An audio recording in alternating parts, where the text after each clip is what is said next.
呀，这位是秦花观观主栖霞，仙风道骨，颇具慧眼，是一位女中豪杰呀。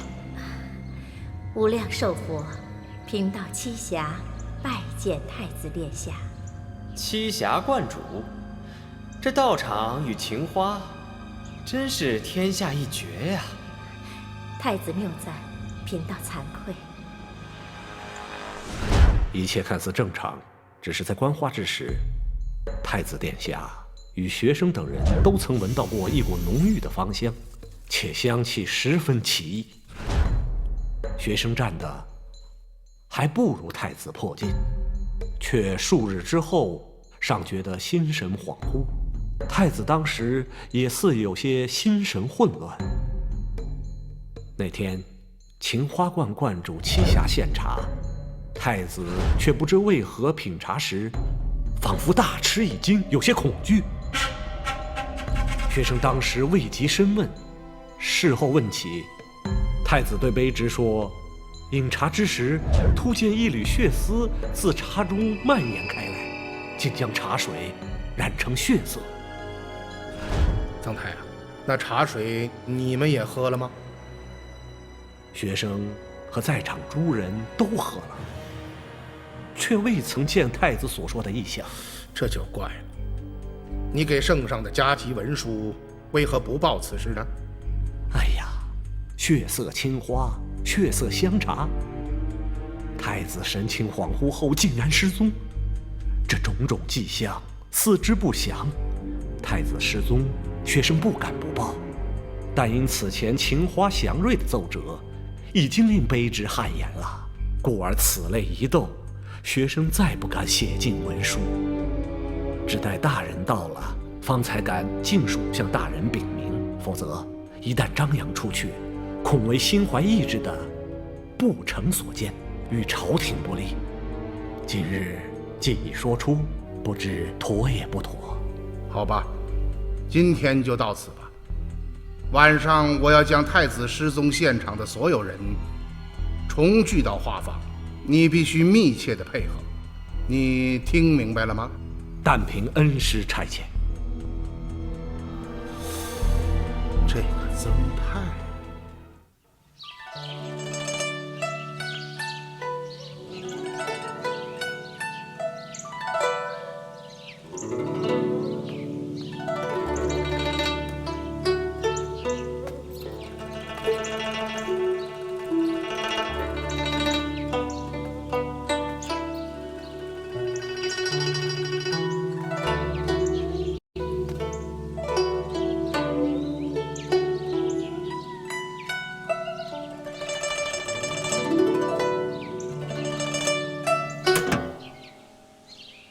何人偷听？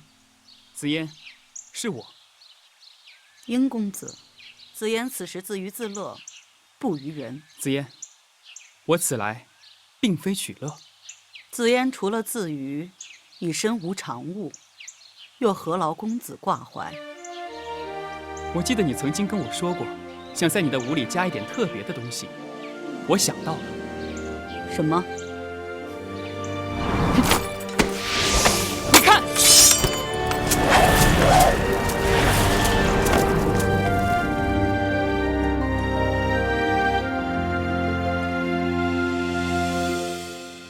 白云过千舟，万山花如红。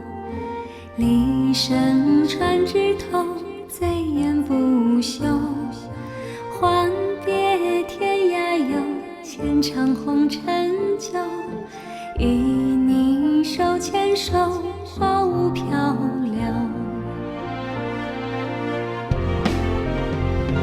你的发丝穿过我的双眼，我的眼目镌刻着你的容颜。话一句间，爱恨两面，只愿留恋刹那到永远。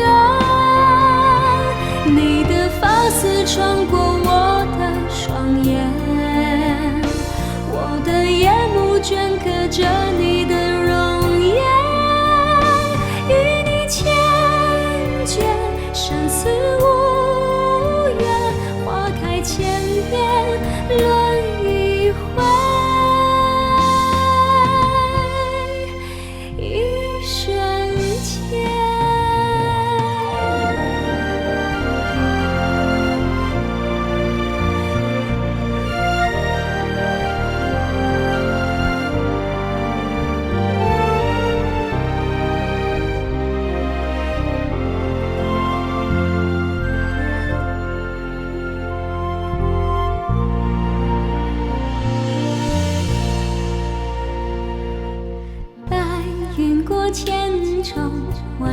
花如红，离山川枝头，醉眼不休。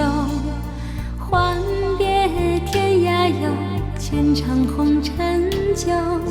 与你手牵手，花舞飘流。你的发丝穿过我的双眼，我的眼目镌刻着你的容颜。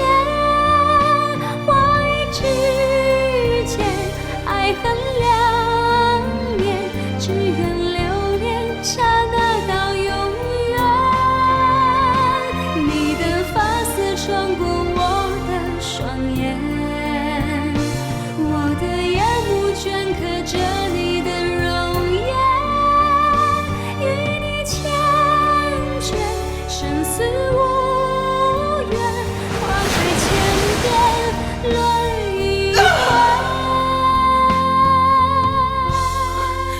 一瞬间。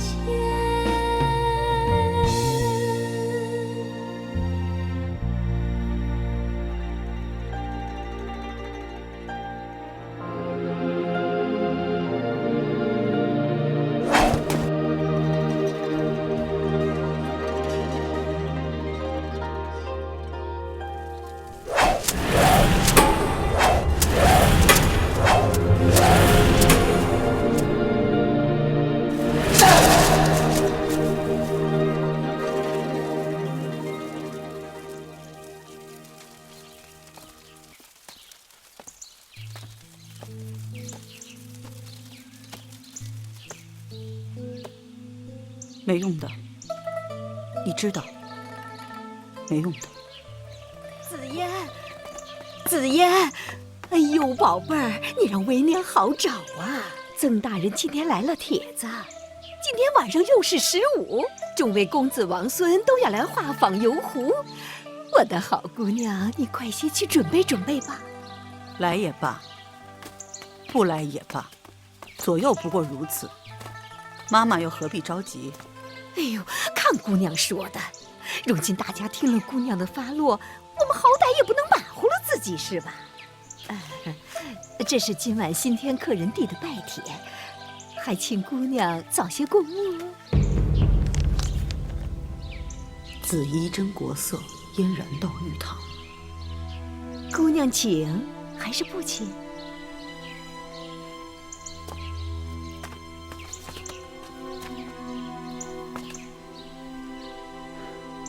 请。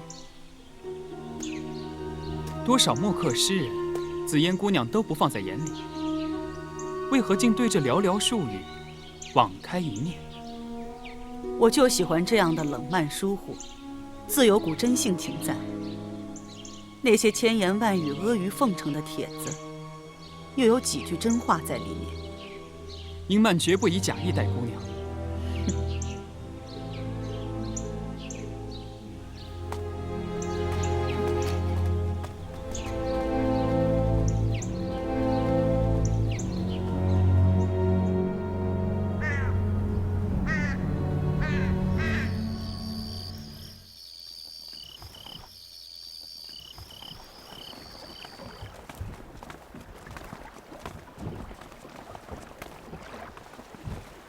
大人，画舫就靠在湖岸，不远处是听风楼阁，湖对岸是青山寺。若有人设计挟持太子，最简便的方法便是水路，只消将太子下药迷倒，用绳子垂入小船。当时焰火热闹，舟船已集，只需一叶扁舟，便在湖中悄然远遁，几乎无人可以注意到。你说的很有道理，但是这种方法毕竟要冒着被人看到的风险。挟持太子是一件大事，须得万无一失，方能不功亏一篑。我想，他们不会这样冒失。那依大人所见，应该是怎样的情形呢？这一切只有上了船才会清楚。也许这船正是太子失踪的玄机所在。大人，您想要还原太子失踪的情形，可我等又是秘密侦查，怎么好随意调遣呢？想要今日所作所为与当日一样，这有点太难了吧？要都像你所说，那还能找着太子吗？好在曾泰发现太子失踪，举措还算得当。他命令手下搜索全船，但是一无所获。对外只说客人水土不服，泄力不止，也已回馆舍休息。唯其如此，我们的调查才得以入手于无形。你们知道吗？知道太子失踪的只有曾泰、宇文池、英曼，还有那位神秘的紫烟姑娘。大人的意思是说，今日上画舫的众人，绝大多数并不知道，我们是想还原太子失踪的现场。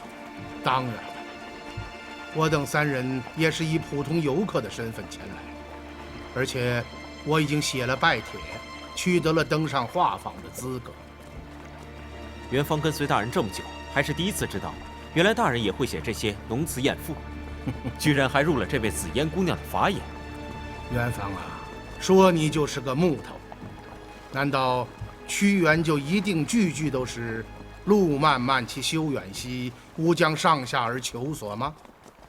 其实他也有惟草木之零落兮，恐美人之迟暮啊。再说了，连曾泰这样的呆子都会吟风弄月了，我这当老师的岂能落后于他呀？啊！只是，您怎么知道紫烟姑娘就一定会选中您呢？万一她没有选中大人，我等岂不就是前功尽弃了吗？您可是常常教诲我们要万无一失，刚才您还默叨这句话呢。这万无一失的诀窍就在于调查。我通过曾泰调查了紫烟姑娘选帖的惯常嗜好，了然于胸，一发中的。其实我用的还是最俗的牲口。行了，现在不说这些了。多谢大人的教诲。我是笑这位紫烟姑娘，这架子摆的是真够大的。走吧，进去看看，看看这紫烟姑娘到底是哪路神仙下凡啊！哎呀，怀先生，大驾光临，有失远迎啊！哎，不必客套，小心漏了行藏啊！是，本师，这艘画舫上下共有3层，第1层是伙房，中间大厅是雅宴及歌舞作乐之处，楼上是小间，可供醉酒的客人或者换装的歌妓休憩之所。顶层是甲板，可供登临赏景、迎风弄月。哦，倒是极其完备啊！走吧。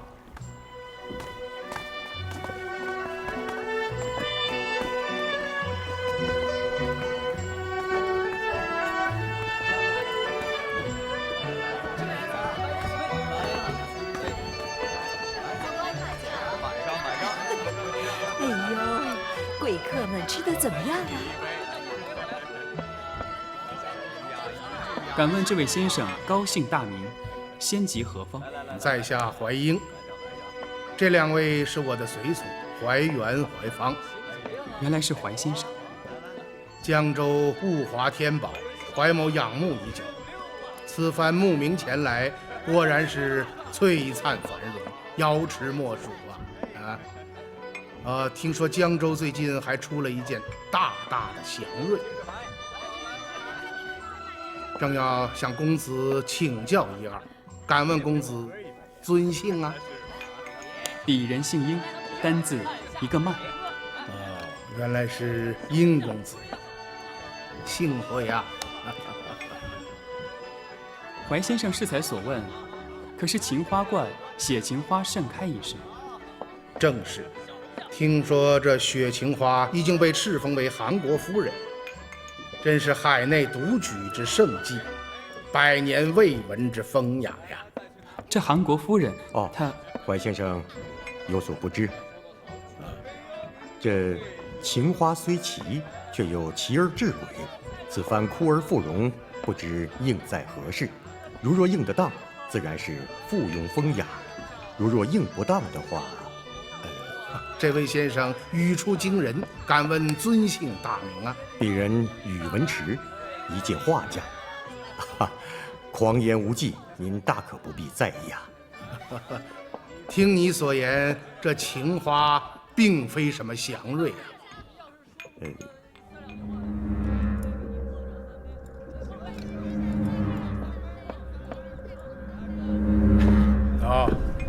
请。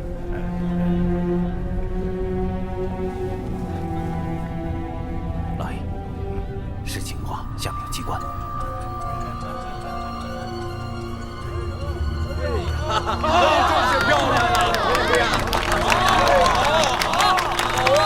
好，我天仙呐！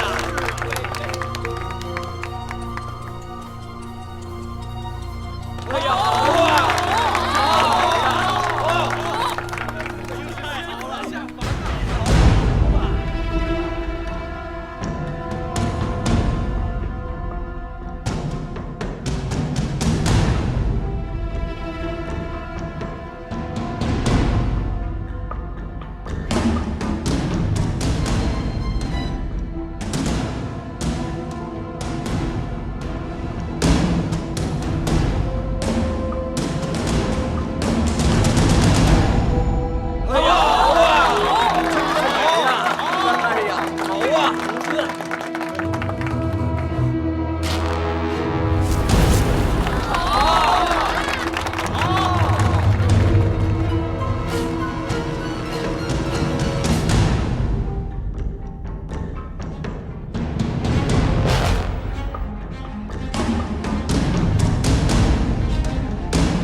方才这位正是紫嫣姑娘。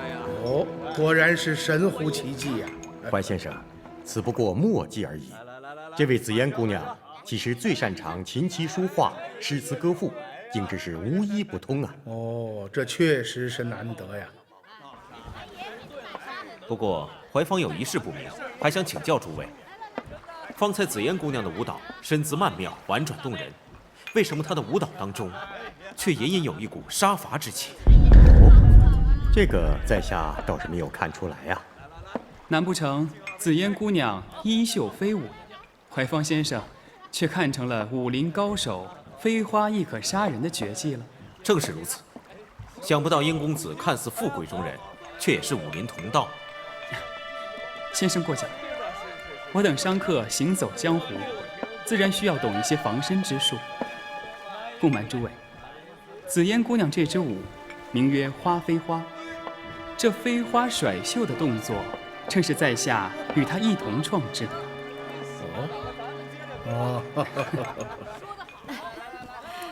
诸位宾客，紫嫣姑娘来给大家敬酒了。来来来。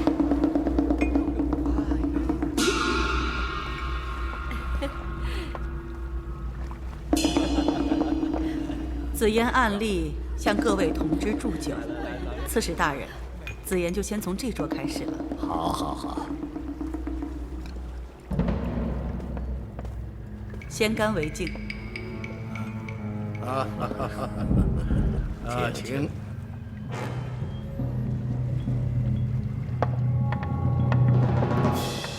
紫嫣姑娘，方才在座的诸公正在品评你的舞技呢。是吗？可惜知音太少，花开花落。紫嫣姑娘乃天机下凡，我江州一干凡夫俗子，想来是称不上什么知音了吧？紫嫣姑娘，在下乃河东怀英。敢问，你刚才这舞蹈名曰花飞花，却是何意呀？花飞花，便是花飞花的意思。怀先生何故不解？倘若我说怀英并非怀英，怀先生又作何解释？这紫烟姑娘确是高人呐、原来此物之名源自佛家典故啊。哦，看来先生确是知音，何不给我等解释解释？《金刚经》有言：“凡所有相，皆是虚妄。若见诸相非相，即见如来。花非花也，便当源于此处啊。”紫烟姑娘，我说的对吗？怀先生，您也信奉佛教？哦，那倒也不是。怀某生平最不上眼的就是僧尼寺院，非农非商，不嫁不色，静极思动，多有妄为。但是这佛经的经卷，却自有它的玄机和道理。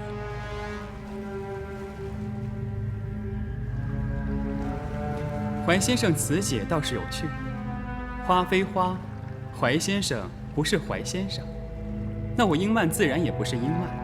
而眼前这大好的湖光山色、美酒佳人，却也尽皆是虚妄。如此想来，我们这宴席倒不如散了的好。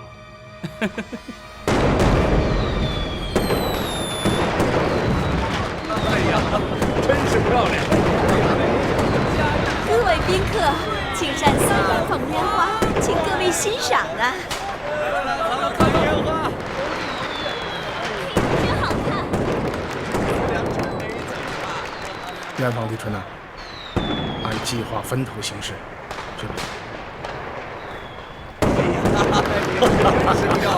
今天放了好多炮啊！我祝樱花。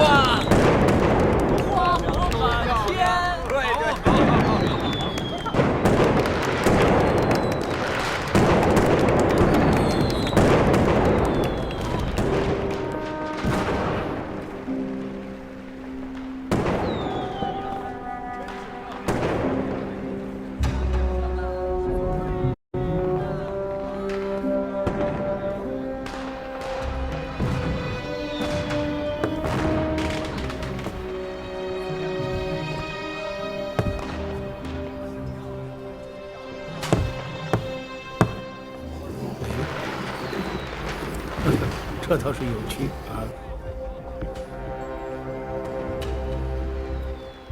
天堂有路你不走，地狱无门你自来投。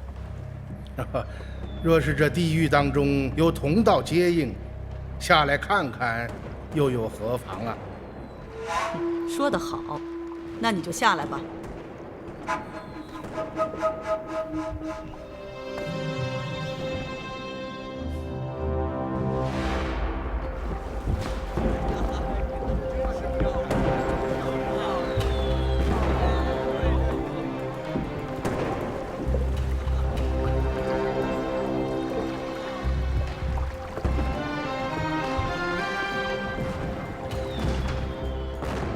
怀先生，外面烟火正盛，你有热闹不看，竟偏偏来此陋室探秘。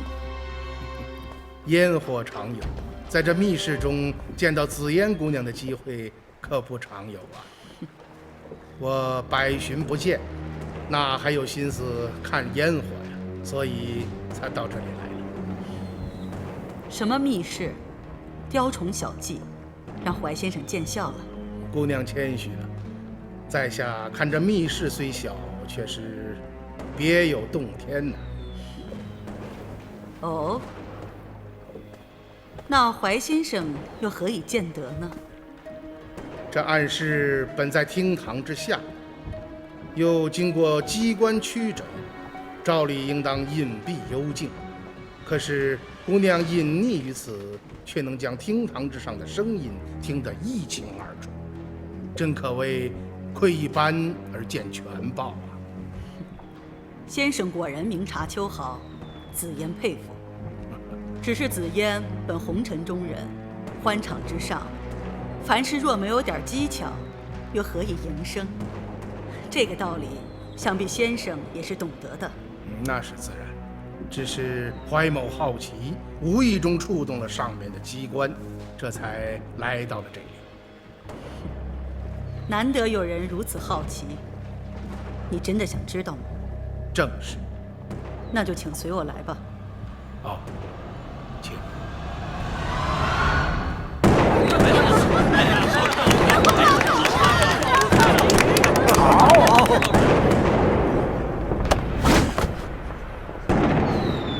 有没有什么线索？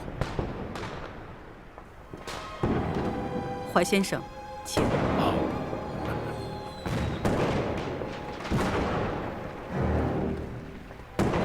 怀先生，如何？岁玉银珠洒满天，梦里桃花争笑颜。怀先生，过了吧？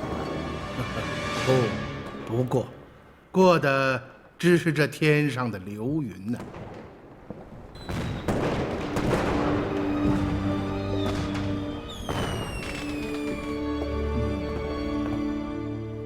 难得呀，真是难得呀！啊，依紫嫣姑娘所说，你是在这里换了衣服以后，在舞台下面等待，一旦上场时间到了，上面以0为号，于是机关就从里面打开了。这等技巧，想怀先生早已司空见惯，我倒是有些班门弄斧了。哪里哪里，刚才鄙人只是在台子上面闲走，不小心触动了机关，还望紫嫣姑娘莫怪。就是怪了，又能怎样？只是不知先生究竟是无心插柳，还是有心采莲呢？姑娘何出此言呢？先生好口才，方才竟然借《金刚经》金蝉脱壳。先生难道现在还不肯自承你并非什么怀英吗？我是不是怀英并不重要，重要的是姑娘的花飞花有，令怀某实在是自叹不如啊。不过如此好的烟花，姑娘为何不去欣赏？难道这烟花在姑娘的眼中也并非是什么烟花吗？当然不是，因为这一切都是假的。什么是假的？是的，都是假的。什么比翼齐飞、盖世神功、江湖恩怨、浩瀚才情，什么都有可能是假的。与其醉心在这海市蜃楼，紫嫣倒是更愿意在黑暗里观观自己的心。紫嫣姑娘，这是何意？先生，你难道不会问问自己的心吗？刚才你不是还在说，过的都是天上的流云吗？对紫嫣而言，一切都过去了，所以都成了过眼的流云，所以都是假的。漂亮，回去吧。好了好了，回去了。一定。来，请坐。我等在外边欣赏烟花，不料怀先生却独占了花魁呀。诸位被烟花所迷，颇有仙缘，可是怀某无意中却领略了这船上的动物之妙，真是别开生面呐！还不止这些，这江州城的烟花可是别处无法比拟的，颜色绚丽，造型多样，滞空时间又长，燃放之时可是何等壮丽！看来呀，江州不只是情花绝景，这烟花也是一绝呀！那倒是不假。每逢初一、15，对面的青山寺都会燃放烟花，而且这艘花船正是观赏烟花的绝佳之处。不过，再好的佳景，也得要有人看才是啊。哦，每月2次，这么频繁？民俗而已，民俗而已。不喝了啊！区小杯，怎能尽兴啊？用这个，李兄，这是江东居士的杯子，岂可乱来？什么江东江西的？他今天没来，你太过拘泥小节了。哎，别喝了，别喝了啊！前一次太师放烟火才来的，气质难堪啊！姑娘，把这杯满上。我说这江东居士也太轻狂了，许多人想来都来不得。哎，他好大的架子啊！奇怪。然后继续喝呀！好，坐下。吃。来。哦，曾大人，这江东居士是何许人？这个我还真不太清楚。宇文公乃当地名士，可识得此人呢？啊，不认识。这倒是有趣，好不容易得到了登船的资格，临期却又不来。紫嫣姑娘可识得此人呢？怀先生何以对此人如此热衷？他也不来看我，紫嫣怎会认得他？李兄，这边从这边，从这边夹在这边。你别拉，没醉。宇文公，人家都醉倒玉山了，你这里还不斩财呀？别让怀先生小觑了咱们江州不是？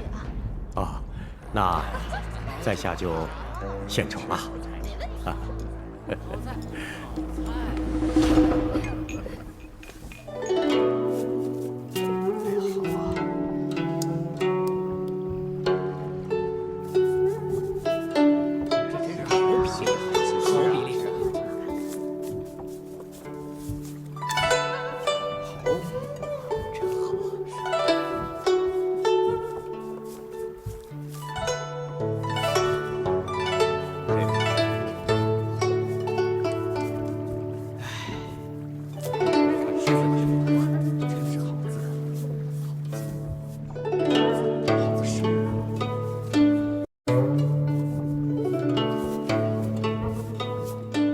人生不满百，常怀千岁忧。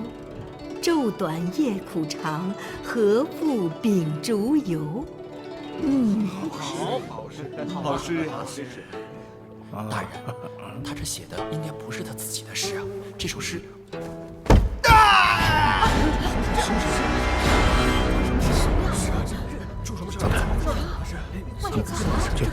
大家不要惊慌，暂时不要离开大厅。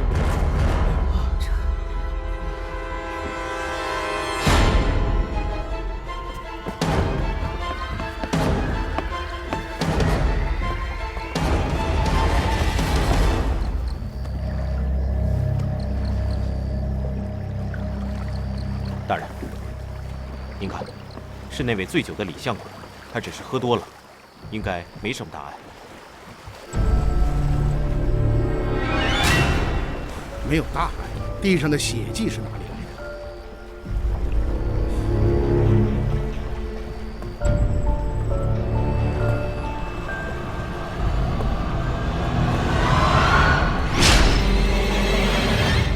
大人，是刚才劝酒的那位曹相公，他竟然被杀了。先不要妄下结论，也许我们看到的并不是事实的真相。先把他拽上来。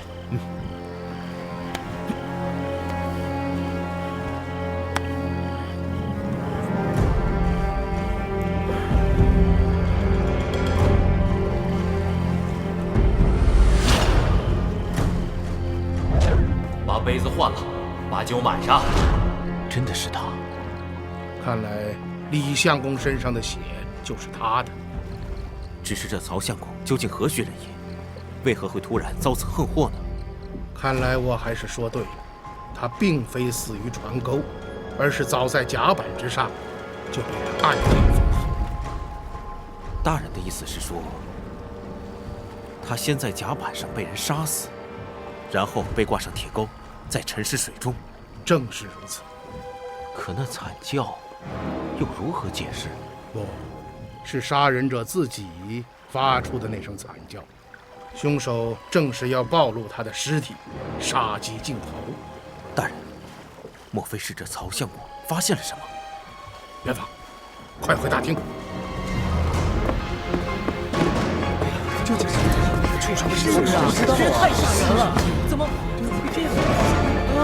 谁知道这是什么事？结果出这种事情，真是没想到啊！诸位，凤阁鸾台平章事，家畜之使狄仁杰大人代天巡狩，江州刺史曾泰听候差遣。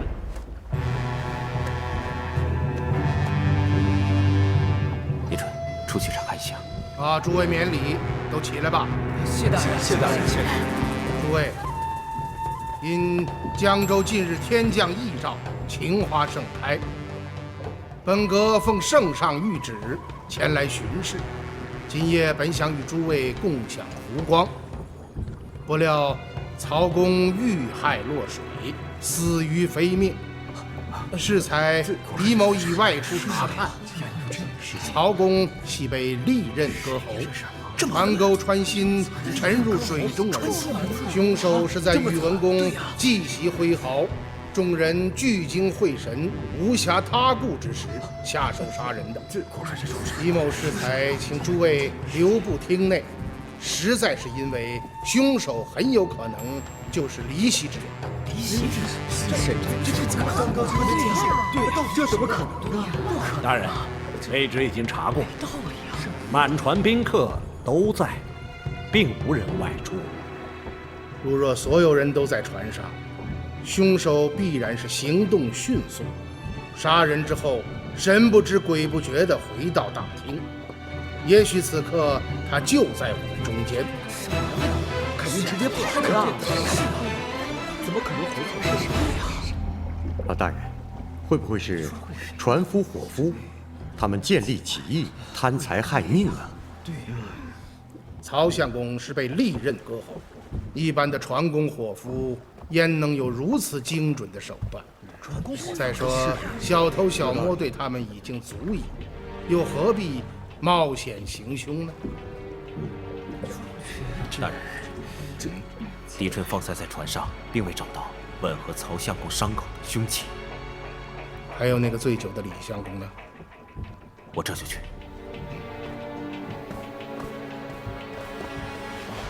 紫嫣姑娘，请借一步说话。狄大人，大人莫不是怀疑紫嫣姑娘不成？方才姑娘一直在这厅堂之内，我等均可作证。狄大人实在是太抬举紫嫣了。紫嫣一介女流，何来的神力把一个6尺男儿挂在船钩之上？这花船是紫嫣的营生之所，紫嫣又怎会把一个来捧场的主顾如此的戕害而自毁营生呢？姑娘莫怪，狄某只是例行查问，目的无非是为了排除危险，使无辜者得到慰藉，有罪者得到惩罚。否则，曹公之死或许还会殃及到他人。诸公现在被裹挟其中，身家性命难道不希望尽快得到保全吗？是，想诸公均是明理通达，这点道理不用狄某再多说了吧？不用了，不用了。既然如此，大人但问无妨，紫嫣有问必答。好。在座诸位，哪位与这名帖上的江东居士相熟？江东居士，此人是何人啊？不认识。这倒有趣。这位江东居士最近2次应邀来这画坊，却2次都未准时出席。我看他此刻也不会来了。大人，江东居士人都未到，又焉能与曹公被害有何干系呢？方才曹李2公醉酒争吵，声音很大，大家都听到了。争吵的源头便是这位神龙见首不见尾的江东居士。从曹公的话里听来，他为人颇重礼数，而且是见过这位江东居士的，因此他不肯使用他的杯盘，虚位以待。可奇怪的是，这样一位好先生，竟然在须臾之间就被害了，而且死得如此的惨烈。依我猜测，唯一的原因就是在座当中有人不希望江东居士这个名号被人提起。竟然是这样啊！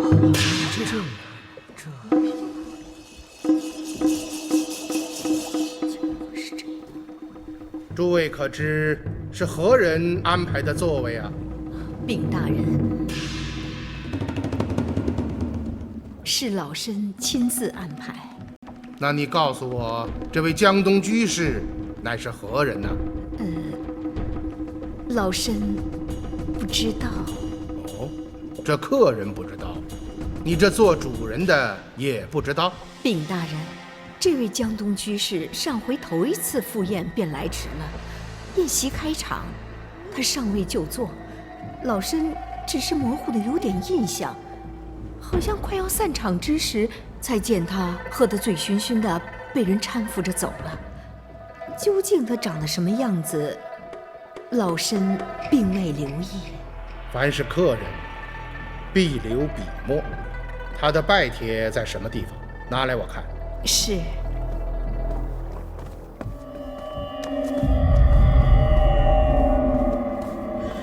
大人，请查看。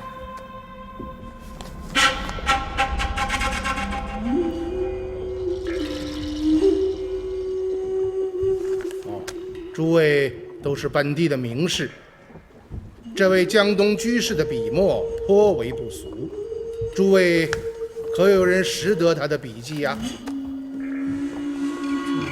我看看，不识，我也不认识。我看诸位是都不会认识的吧？紫烟姑娘话中有话，不妨明言。大人，我上次就看过他的拜帖，这其中颇有些诡秘。我本来想与他见一面，可是他却迟迟没有来，我也就由他去了。此拜帖的书法刚劲有力，可是却缺少了那种流畅而浑圆一体的笔法。我想，这位行拜帖之人一定是一位书法大家，可是他却有意隐藏了自己的笔迹，却不知道这是怎么一回事。看来紫烟姑娘还是颇通汉墨的，所言在理。我们虽然无法确认这位江东居士究竟是何人，但从这拜帖和李妈妈方才所言，加上曹李二公的对话，完全可以断定，江东居士前番的确是上过此船的。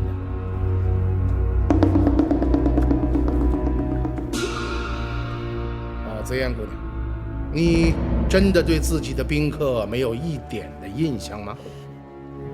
禀大人，这花船之上，紫烟逢迎悦客，又何止千百？于狄大人而言，也只是一面之交。他一个江东居士，如果只是宾客，紫烟自然记不清楚了。曾台啊，卑职在。今夜花船命案实在是蹊跷，我命你先将花船上的所有宾客，包括乐师、侍儿、杂役的名字一一登记下来。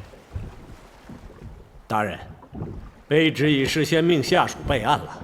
哦，难得曾大人费心呢。把名册拿来，我看看。来人，将名册拿来。是。下去吧。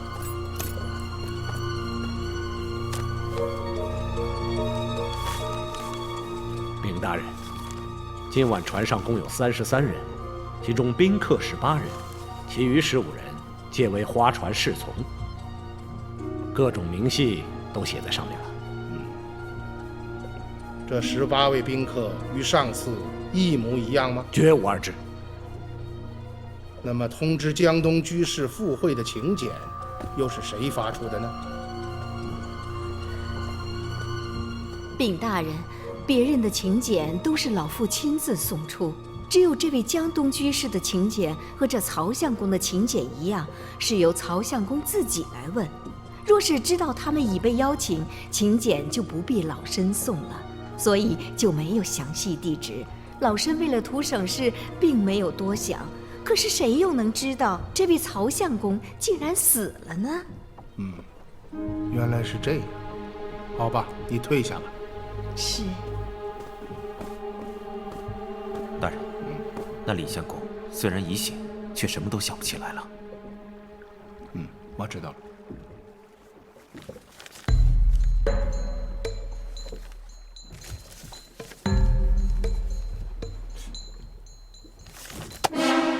曾太啊，你对我说了谎。大人，卑职不敢。今天的宴会之上，上次的宾客全都来齐了吗？大人，卑职敢保证，确实都到齐了。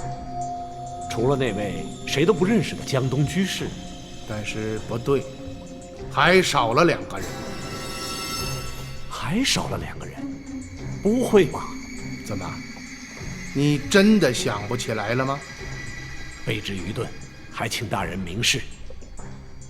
你跟我来吧。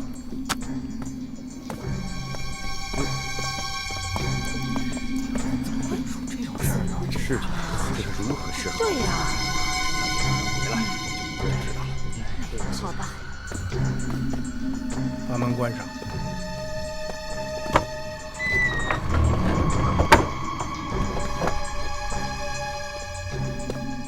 想起来了吗？是，学生实在想不起来了。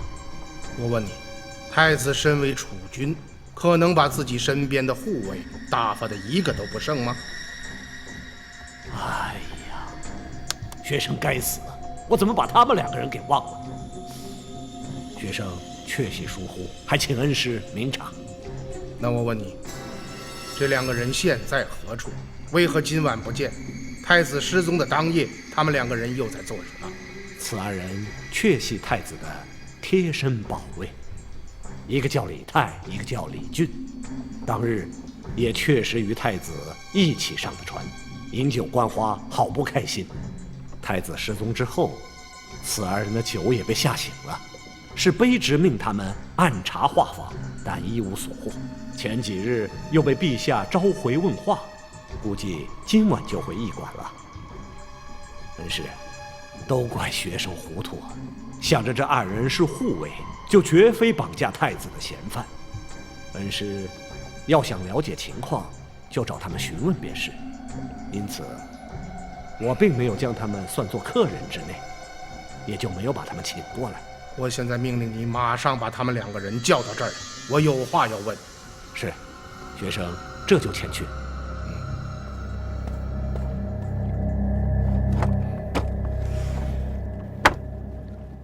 你说的会是谁呢？这位奇怪，不应该呀。对呀。现在已经接近子夜，诸位今日也受了惊吓，暂且回去休息吧。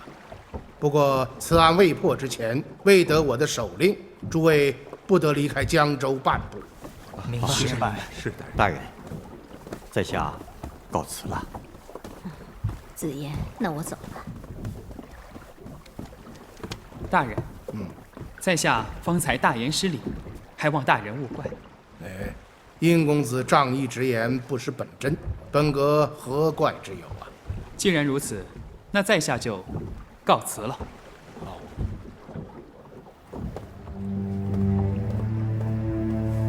大人，今夜画舫发生此等怪事，扫了大家的雅兴，望大人见谅。也希望大人能早日破案，还这画舫一个清白。子言告辞了。好，紫妍姑娘，请留步。大人有何吩咐？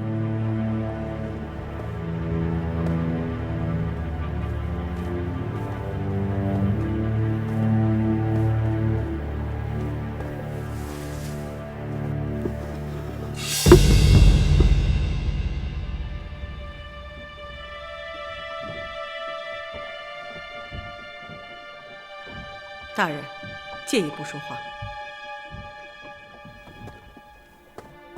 狄大人是如何发现的？上次来到姑娘的密室当中，狄某就注意到这面镜子上的光斑与众不同。我循光而上，便看到了那枚斜嵌在屋顶上的圆镜。想必姑娘是利用了这对镜子的相互折映，便将堂上的众生相尽收眼底了吧？狄某说这是窥一斑而见全豹，不是没有道理的吧？大人想说什么，不妨坐下直言。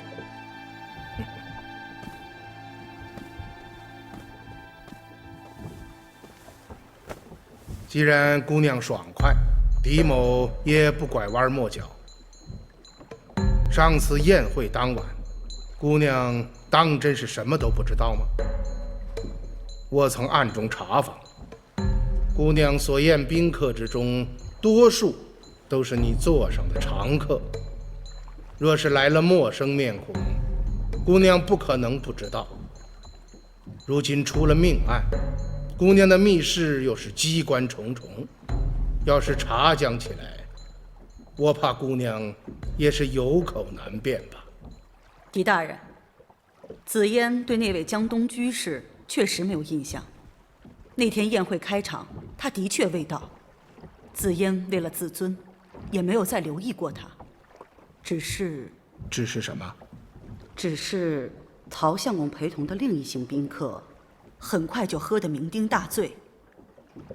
中间那位年轻公子，还一直在絮叨些什么。他都絮叨了些什么？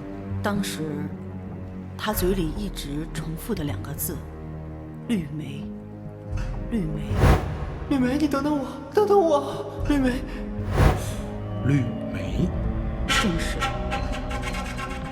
紫嫣当时看到那位客人神情哀伤，又反复念着绿梅2字，不免觉得有些蹊跷，心里便记住了。后来那位客人去了哪里？没多久，妈妈便唤我上去应酬。回来再看时，那位客人已经离席，想是喝醉了被人搀走，从此未曾见过。这位醉酒的公子，姑娘你也不认识吗？不是，紫嫣与那几位客人也是第一次相见。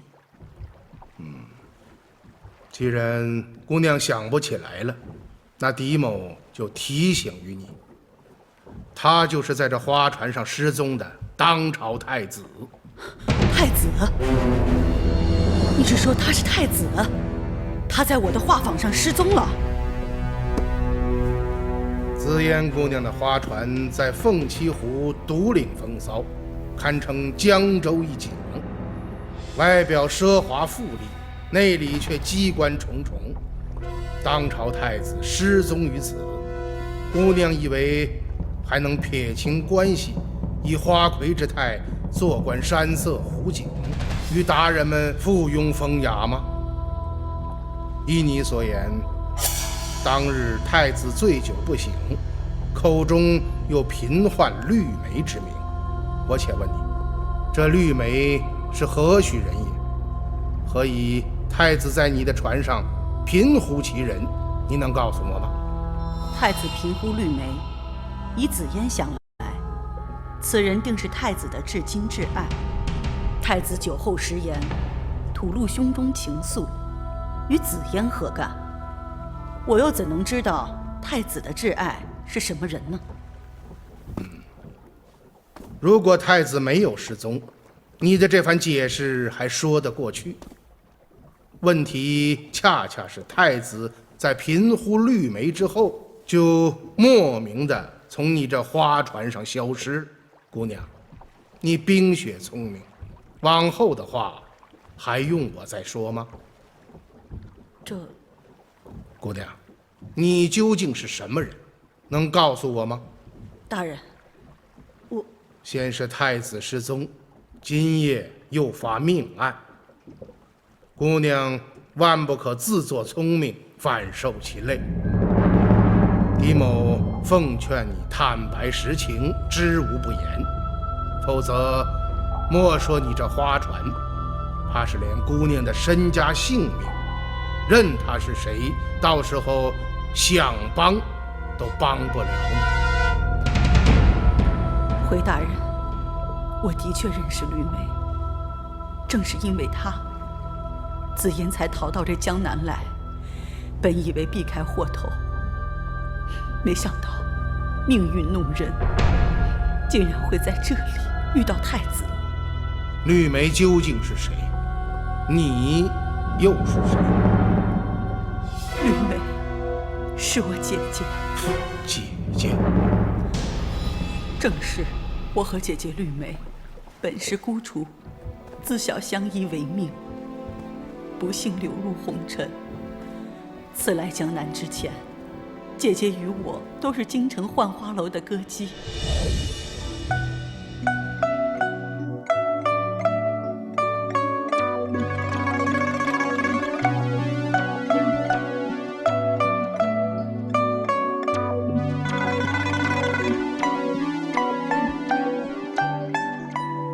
姐姐天生丽质，才艺超群。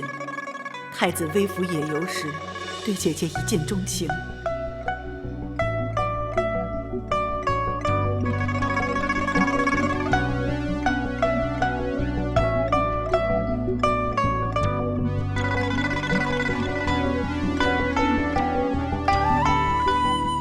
这位姑娘，小生有礼吧？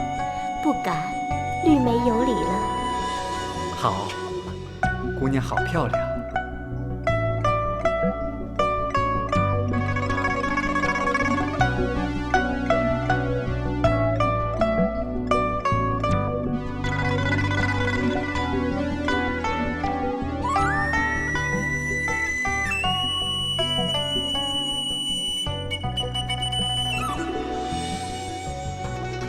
苦苦追求之下，姐姐芳心暗许。他们二人原本恩爱有加，太子更许诺姐姐要替他赎身。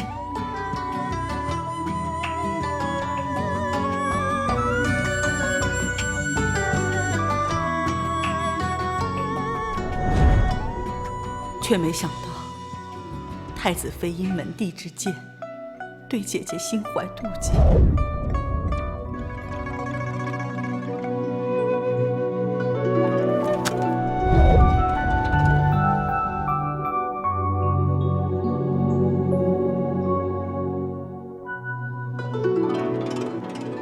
姐姐命苦，没等来赎身，却惨遭毒手。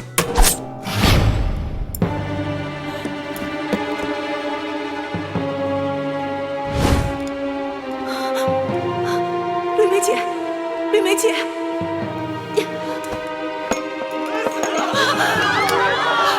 绿梅姐，来人呐！来人呐！救人呐！绿梅姐，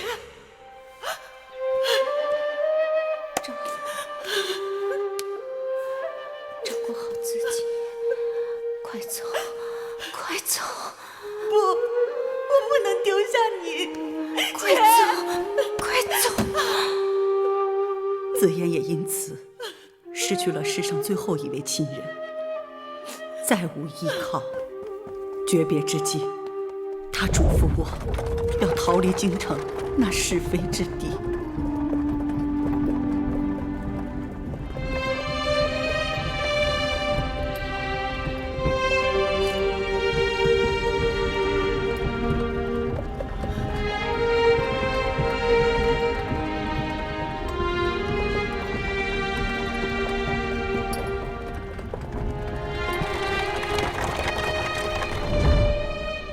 恍然间，我便逃到这江南避难了。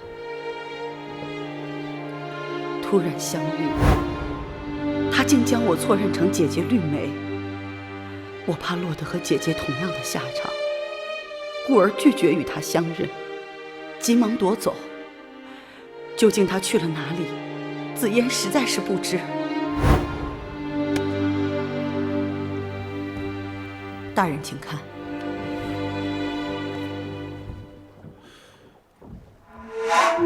此玉确是太子之物，看来紫嫣姑娘你没有说谎。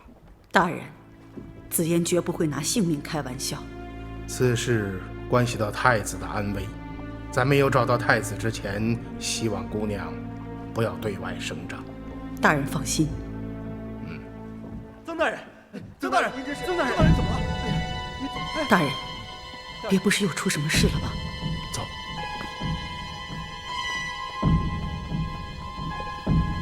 大人，曾泰，大人，曾泰，你这是怎么了？大人，卑职该死，卑职该死啊！快起来，快起来！到底出什么事了？大人，卑职按照您的吩咐前去驿馆，传唤李泰和李俊，没想到半道上突遭歹徒的袭击，我等拼死搏杀才侥幸逃出来。可是到了驿馆，却发现，晚了一步。驿馆怎么了？22个东宫侍卫全部被杀，无一生还呐！一个活口都没留下。那在你去驿馆之前，是不是有人已经通风报信了？我与衙役同去的，不曾有任何人通风报信呐。他们都可以作证啊，大人。对，是啊，大人。真是多事之夜呀，很不平静啊。李春，紫烟姑娘，还麻烦你们照顾一下曾大人。元芳，我们一起去驿馆看看。大人，请留步。还有什么事？若是大人与李将军现在去驿馆，请务必多带些人手。大人，曾大人所言有理。陈勇，卑职在。你带几个弟兄随李将军前去，一起保护李大人。是。好，事不宜迟，我们马上出发。走。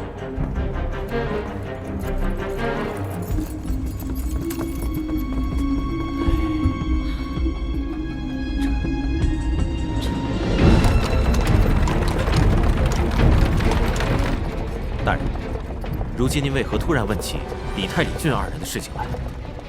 此事都怪我呀！我开始的想法与曾泰一样，认为他们都是自己人。太子失踪的第一手情况本就是他们提供的。我在曾泰给朝廷的第一份加急禀报中看到过他们的证词，所以此番前来，便没有将他们列入调查的重点。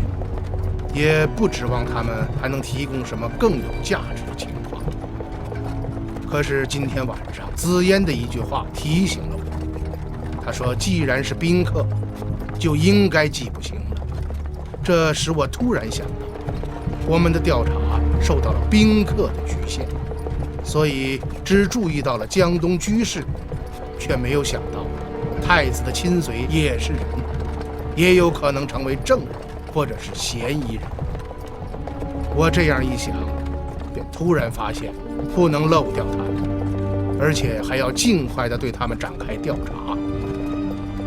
只可惜我们还是晚了一步。让这群歹人抢了先。郭大人，那些侍卫都已经死了，我们现在去又能做些什么呢？不要急，先勘察完现场再说。就算是人死了，证据也是会说话的。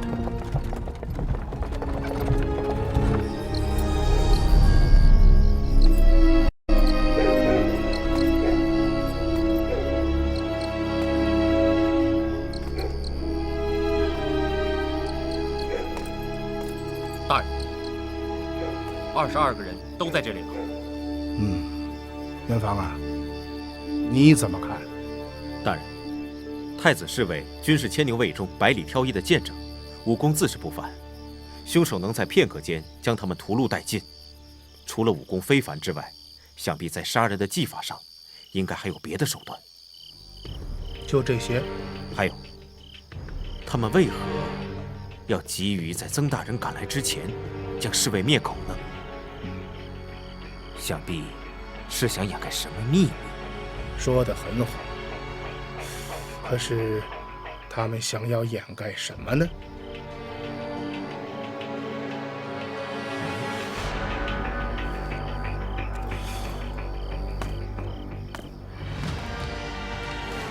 靴子不同。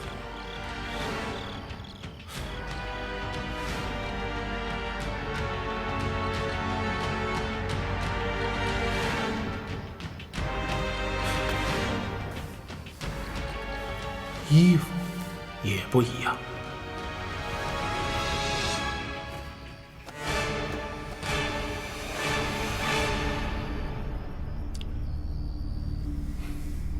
陈勇啊，大人有何吩咐？这驿馆中的杂役平日住在何处？这驿馆本是无人居住，只有一个杂役平日维护打扫，就住在后园的厢房里。哦，带我去看看。大人，请随我来。大人，就是这里。哦。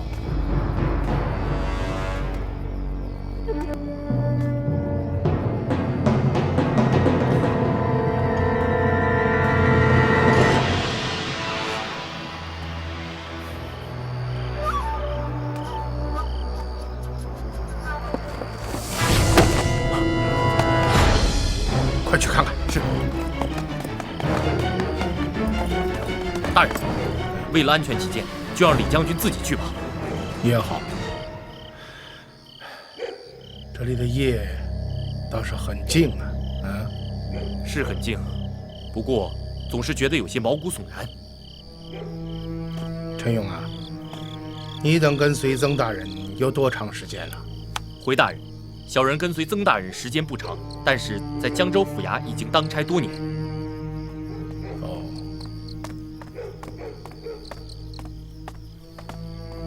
远方啊，有什么发现？卑职方才追寻声响，发现一个黑影，可是追至那边却突然不见了。人虽然没有抓到，但是卑职却发现一条密道。密道？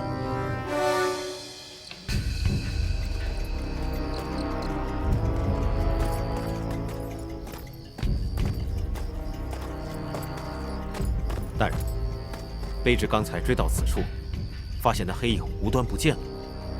此处荒芜，并无其他可藏身之处，唯有这样枯井。卑职细细勘察之下，果然发现了其中的秘密。哦，此话怎讲？大人您看，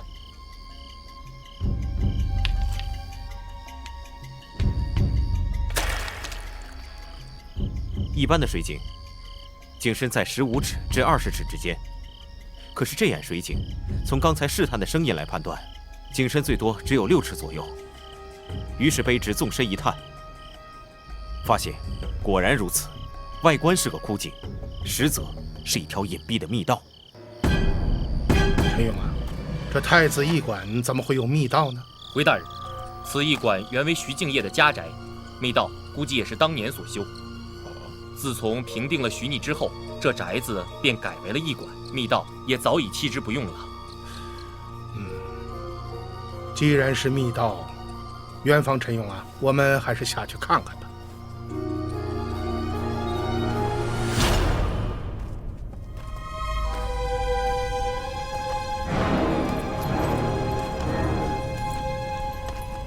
大人，我去前面看一下。好。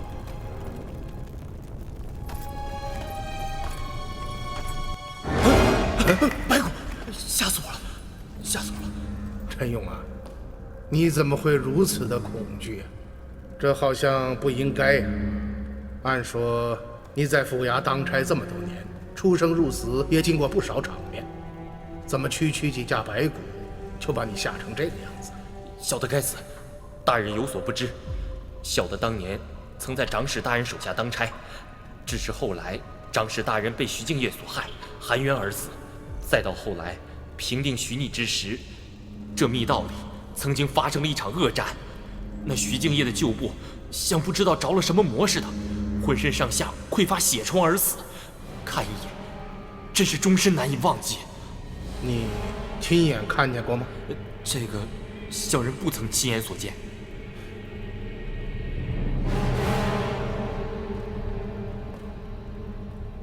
大人，这儿有个人。哦，大人，大人，我认得他。此人正是太子的贴身侍卫，李泰。哦，元芳，快把他扶到房间去。是。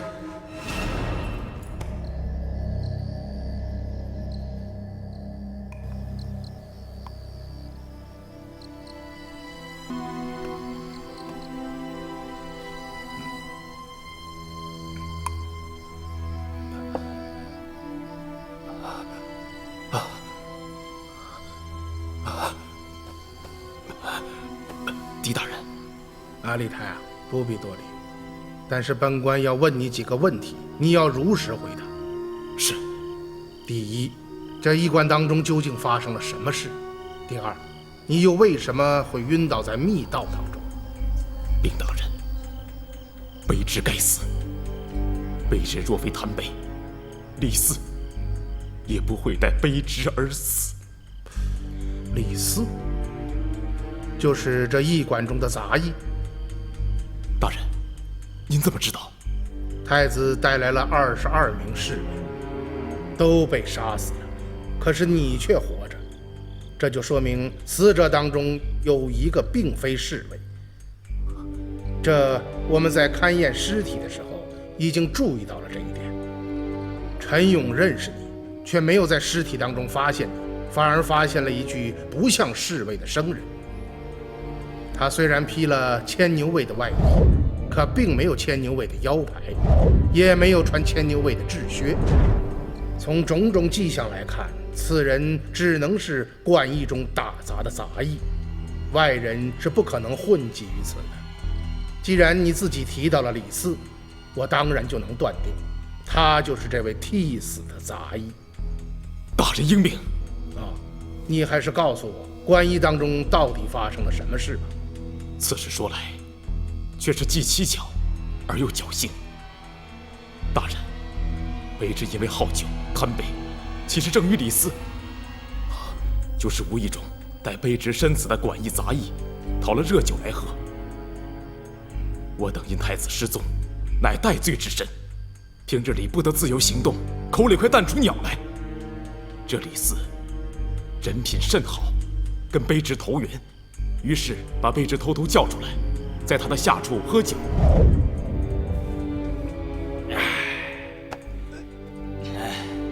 老兄弟，多亏有了你，我李泰才没断了酒喝。大哥太客气了。李四因为内急，就披了卑职的外衣出门。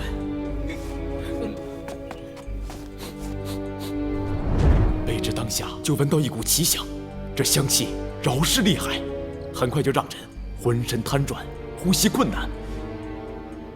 卑职当下觉得有异，于是蒙了口鼻外出查看。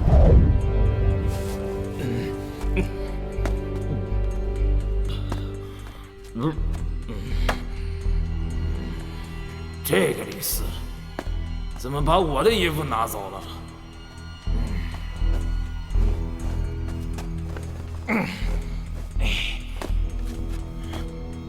不对，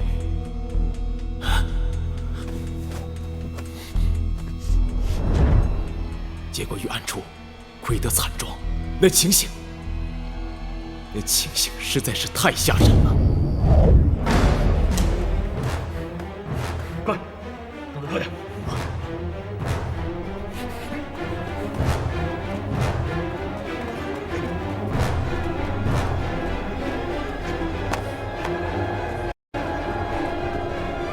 报，22人全部结果了，四处看看有没有别人，有的话立即格杀。是。面对如此凶险，又加上卑职身中奇毒，于是卑职不敢再冲出去，以硬碰硬。情急之中，卑职想到，李四曾跟我提起过，这馆驿乃是当年徐敬业的旧居，有密道通往外面，而入口就在荒原的枯井之内。卑职这才得以侥幸脱身。只是不想，那奇香很快就发作，还没跑出密道，卑职就昏厥过去了。那刚才我追踪的那个黑影是你吗？正是，幸好我吸入的毒气不多。醒来后想着回来看看，可是就碰到了你们。当时我还以为还是那帮歹人，于是想赶紧跑回来，不想奔跑过急，那奇毒再次发作，卑职就又昏厥了过去。我们现在来说说太子失踪的事情吧。太子当天在船上，是你和李俊担任护卫的吧？正是。可是我已经将情况禀报给曾大人，而且圣上也知道了。这我知道。我要问的是，太子失踪的当天，你们有没有什么反常的感觉？当时，太子微服上了画舫之后，并无异样，只是……大家快出来看呐！青山寺又放烟花了，快点快点去啊！看，有烟花，真好看！看烟花去，真漂亮！这烟花呀，真是好看。太子殿下为何不出来观花呀？我进去换去啊！等等，没看屋里的花要比外面的漂亮吗？小金扫了太子殿下的兴，可是要丢饭碗的。君兄说的是啊，你说我怎么就没长你这副脑袋呢？太子殿下平时在宫中甚是气闷，此番正是难得呀。若不是君兄提醒啊，我可就要难堪了。所以说嘛，光靠武功不行，还得靠人。绿梅，太子殿下，你听我说，你喝多了。绿梅，我是真心喜欢你。绿梅啊，绿梅啊，你听我说，我是真的喜欢你。我们去个没有人的地方。太子殿下，好不好？您还是早点回去休息吧。绿梅，绿梅，绿梅，你去哪儿啊？绿梅，你不要走，绿梅，绿梅，太子，啊，你放肆！谁让你们拦着我的？啊？谁让你们拦着我的？放走了绿梅，我拿你们试问！绿梅，绿梅。依你所言，太子是去寻紫嫣了。我和李俊也是这般想法。太子平时在宫中甚是憋闷，倦鸟出笼，我等二人自不好从中作梗啊。于是我们愣了片刻，就前往传贤的另一侧观看烟花。可是等我们转过身来，却没有看到太子。待我们再回花厅，也没有看到太子的踪影，而之前那几个人也都不见了。那这时紫嫣在什么地方？紫嫣姑娘说，她一直在房中休息换装，并没有见人前来打扰，而且她也确实是换了衣服。发现太子失踪，你二人都搜查了哪些地方？当时曾大人央请宇文先生题诗作画，拖住众人。我二人趁机将船上所有的房间以及各个角落都搜了个遍，迟迟不见人。那么，那个绿梅呢？绿梅，适才你说太子殿下喊紫嫣为绿梅，可据船上所查，并无此人。这绿梅究竟是何人？你知道吗？回大人，卑职也只是听说那绿梅似是太子殿下曾经的恋人。可是因门第之间，二人有缘无分。大人，卑职身份低微，各种细节也不得而知。那你能确定紫嫣姑娘不是绿梅吗？卑职敢用脑袋担保，紫嫣绝对不是绿梅。李太啊，我还有一事不明，你能告诉我吗？大人请讲，卑职知无不言。侍卫们为何全体被杀？你们到底泄露了什么讯息，致使对方非要杀人灭口呢？卑职想破了脑袋，也没有想明白。真是可怜我那些同伴，莫名都做了枉死鬼。太子失踪之前，有没有什么中毒的迹象？当时桌上的饭菜，卑职都用银块试过，并无异样。酒壶我也看过了，并无饥渴。太子当时确实有些神情恍惚，卑职以为他是酒喝多了，要不怎么可能会把紫嫣姑娘错认成绿梅呢？放烟火时，你们都上了甲板，四周可有小船靠近？卑职没有看到。当时3层甲板上聚集了不少客人，如果有船经过，肯定逃不过众人眼目的。这么说，既没有小船离开画舫，太子又不在船上，却如此离奇的失踪了，这可能吗？除非全船之人，包括你和李俊，都在撒谎。卑职不敢呐，大人，以卑职之见，船上均乃江州的士绅富豪，岂有贸然绑架太子之理？再说了，此事如果一旦让朝廷知道，必是灭门诛族了。那些人应该不会有这样的动机和胆量吧？好吧，我只能姑且信你所言。好了，你今夜死里逃生，也算是侥幸，但难免失职之罪。你暂且好好休息，明日起你就充任亲随，随我办案。为了方便起见，你就叫狄虎吧。但见尺寸之功，寻得太子下落，我必启奏圣上，许你戴罪立功。谢大人。李太，哦不，狄虎已经将功折罪，甘效大人犬马。陈勇啊，卑职在。你要把狄虎照顾好啊。是。那你好好休息吧。是。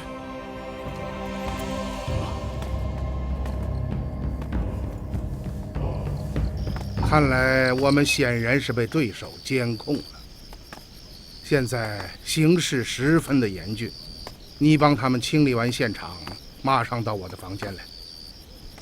那大人的意思是？分析案情，寻找突破口。